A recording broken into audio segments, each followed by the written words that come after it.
Good morning, comrades. මගේ YouTube channel එකේ දෙවෙනි වීඩියෝ එක ඉදිරිපත් කරන්නයි මම සූදානම් වෙන්නේ. දැන් ටිකට ඉස්සෙල්ලා මම ඉවර කරා ඔන්ලයින් ලෙක්චර් එකක්. ඒක මේ ප්‍රාදේශීය සභා, නගර සභා, මහනගර සභාවල ඉන්න മന്ത്രിවරු සහ മന്ത്രിවරයන් සඳහා පවත්වපු ඩිප්ලෝමාවක දේශනයක්. ඒකෙදි මම කරේ ලංකාවේ සහභාගීත්ව සැලසුම් කරණය ගැන, සහභාගීත්ව ප්‍රජාතන්ත්‍රවාදය ගැන.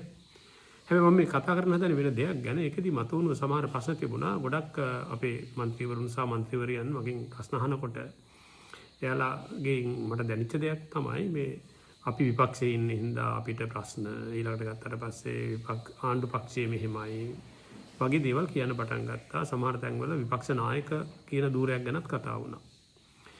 එකක් තමයි මේ අපේ කට්ටියට කියන්න ඕනේ ලංකාවේ ආඥා 52කින් සහ 50කින් තමයි ලංකාවේ ප්‍රාදේශීය ආණ්ඩු ක්‍රියාත්මක වෙන්නේ. ලංකාවේ ප්‍රාදේශීය ආණ්ඩු වර්ග 3ක් තියෙනවා. ප්‍රාදේශ සභා, නගර සභා, මහනගර සභා.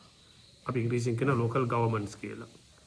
මේ ආඥා 52ට අනුවවත් නැත්නම් 50ට අනුවවත් ලංකාවේ ප්‍රාදේශීය ආණ්ඩු වල විපක්ෂ නායකයෙක්ව විපක්ෂයක් නැහැ. තිබෙන්නේ සභාවක්, ඒකේ ඉන්නේ සභිකයෙක්. එතකොට ඔය ගොඩක් ප්‍රාදේශීය ආණ්ඩුවල නැත්නම් හැම ප්‍රාදේශීය ආණ්ඩුවකම වගේ තියෙනවා කමිටු ක්‍රමයක්. ඒ කමිටු වලට හැමෝම ඇතුළත් වෙලා අවශ්‍ය නම් පිට ඉන්න ප්‍රදේශයේ ඉන්න වෙනත් විශේෂ වැදගත්කමක් සහ සම්පත්දායකින් විදිහට කටයුතු කරන්න පුළුවන් කට්ටිය බඳවගෙන ඉතාමත්ම හොඳ සභාවක් පවත්වාගෙන යන්න ඕනි. ඒකේ අරමුණ තමයි අදාළ ප්‍රදේශයේ ජනයාගේ පීඩාවන් නැති කිරීම, උන්ට යහපත් ජීවිතයක් ලබා දීම, අනිත් පැත්තෙන් ගත්තොත් එහෙම සංසුන් නිදහස් ගෞරවණීය වටපිටාවක් සකසා දීම. ඉතින් මේ ක්‍රියාවලියේදී හැමෝම එකයි. ආණ්ඩු පක්ෂයක් විපක්ෂයක් කියලා එකක් නැහැ. තිබෙන්නේ සභාවක්, සභාවේ කමිටු ක්‍රමයක් ක්‍රියාත්මක වෙනවා. ඒක ඇතුලේ හැමෝම වැඩ කරනවා. ඒක එකක්. අනිත් කාරණේ තමයි දැන් ඉලෙක්ෂන් කාලෙට එක එක දේශපාලන පක්ෂ වලින් තමයි ප්‍රාදේශීය ආණ්ඩු වලට තරඟ කරන්නේ. ඒ වගේම ගත්තොත් අනිත් පැත්තෙන් මේ සමහර විට මේ ස්වාධීන කණ්ඩායමුත් ඉදිරිපත් වෙනවා. හැබැයි මතභේද සහ ගැටුම් තියෙන්න ඕනි සහ තිබිය යුත්තේ ඉලෙක්ෂන් කාලෙට විතරයි. තේරිපත් වුණාට පස්සේ ඒ හැමෝම පොදු ජීවිත ගෙවන්න ඕනේ. අනිත් එක තමයි ඒ හැමෝම ප්‍රාදේශීය ආණ්ඩුවේ සමාජිකයෝ සමාන අයිතිවාසිකම් සහ සමාන ඉඩකඩක් තිබෙන. නමුත් ප්‍රශ්නේ තියෙන්නේ අවාසනාවකට වගේ අපේ ප්‍රාදේශීය ආණ්ඩු බෙදිලා ඉන්නවා ආණ්ඩු පක්ෂය සහ විපක්ෂය කියලා. එහෙම බෙදෙන්න හේතුවක් තිබුණා තමයි තේන්නේ එළියේ. ඒ කියන්නේ පිට මහාණ්ඩුවේ එහෙම බෙදීමක් තියෙනවානේ. ඒ බෙදීම ඒ විදිහටම අනුගමනය කරන්න හදන ප්‍රාදේශීය ආණ්ඩු. මේ නිසා වෙලා තියෙන දේ තමයි දැවැන්ත කඹෑදීමේ තරගයක් මිසක ප්‍රාදේශීය ආණ්ඩු වල සාමූහිකව එකට එකතු වෙලා ජනතාවට වගඋත්තර බඳින ආණ්ඩුකරණයක් ක්‍රියාත්මක කරන්න අමාරු වෙලා තියෙනවා. ඒ නිසා මම යෝජනා කරන්නේ මේ නැති විපක්ෂ නායකකමක් හරි නැති විපක්ෂයක් හරි මවාගෙන ප්‍රාදේශීය ආණ්ඩු වල වැඩ අවුල් කරගන්නේ නැතිව තේරිපත් වුණු සියලුම සභිකයන් සාමූහිකව වැඩ කරන්න වැඩ බෙදාගෙන පොදු ජනතාවගේ යහපත වෙනුවෙන්. ඒ නිසා සමහර විට අපි ලැජ්ජා විය යුතුයි.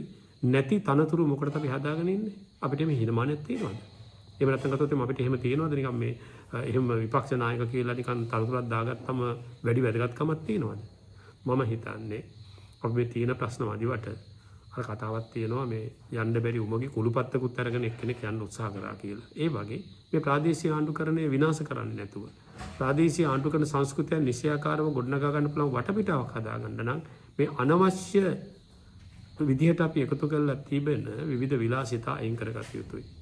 මම යෝජනා කරන්නේ ප්‍රාදේශීය ආණ්ඩුවක ඉන්න සියලුම සභිකයන් සාමූහිකව වැඩ කරන්න, ආපහු ඉලෙක්ෂන් එකක් ආවට පස්සේ බෙදෙන්න, තරඟ කරන්න, තේරිපත් වෙන්න, ආපහු සාමූහික වෙන්න. මොකද හේතුව ප්‍රාදේශීය ආණ්ඩුකරණය කියන්නේ ඔයාලා අපි හිතනවට වඩා ගැඹුරු දෙයක් සහ ප්‍රාථමික දෙයක්. ප්‍රාදේශීය ආණ්ඩුකරණයක් හරියට සිද්ධ වෙනවා නම් යම්කිසි රටක අනිවාර්යයෙන් මේ රටේ ජාතික ආණ්ඩුකරණය හොඳටම හොඳයි. ඒ නිසා මම ඉල්ලා හිටින්නේ ප්‍රාදේශීය ආණ්ඩුවල ඉන්න සියලුම සභිකයන්ගෙන් මේ නැති විපක්ෂ නායකකම් නැති විපක්ෂ මවාගෙන ගැටුම් ඇති කරගන්නේ නැතුව සාමූහිකව වැඩ කරන්න කියන එක. ඉතින් දැනට එච්චරයි මේ වීඩියෝ බලන්න. නමුත් මම හිතනවා මම ප්‍රාදේශීය ආණ්ඩුකරණය ගැන ගොඩක් දේවල් කතා කරා. මොකද ඒක මගේ ශාස්ත්‍රය නිසා විශේෂයෙන්ම මගේ අධ්‍යයන ශාස්ත්‍රය ගොඩක් දුරට ප්‍රාදේශීය ආණ්ඩුකරණය. ඒ නිසා මම මේකට වැඩිපුර කතා කරයි. අද මම යෝජනා කරන ප්‍රධාන කාරණේ තමයි ලංකාවේ ප්‍රාදේශීය ආණ්ඩුවල විපක්ෂයක් හෝ විපක්ෂ නායකකමක් නැති එකක් මවාගෙන බෙදෙන්න එපා. අපිට එකතු වෙන්න ඕනි සමාජයේ වැඩ කරන්න. එහෙම එකතුනොත් විතරයි ප්‍රාදේශීය ආණ්ඩුකරණයට නිසි අරුතක් සහ ප්‍රාදේශීය ආණ්ඩුකරණ සංස්කෘතිය වඩා දියුණු එකක් බවට අපිට පත් කරගන්න පුළුවන් වෙන්නේ. බොහොම ස්තුතියි. මම නැවත වතාවක් කියන්නේ Good Morning Comrades මගේ YouTube channel එක තුල මම දිගින් දිගටම මෙවැනි දේවල් කතා කරනවා. ඕගොල්ලෝ මම subscribe කරත් එකයි නැතත් එකයි මට මම කතා කරන දේවල් වලින් ඕගොල්ලන්ට යම්කිසි ප්‍රයෝජනයක් වෙනවා නම් ඒක තමයි මගේ සතුට. ඉතින් නැවත අපි හම්බෙමු. බොහොම ස්තුතියි.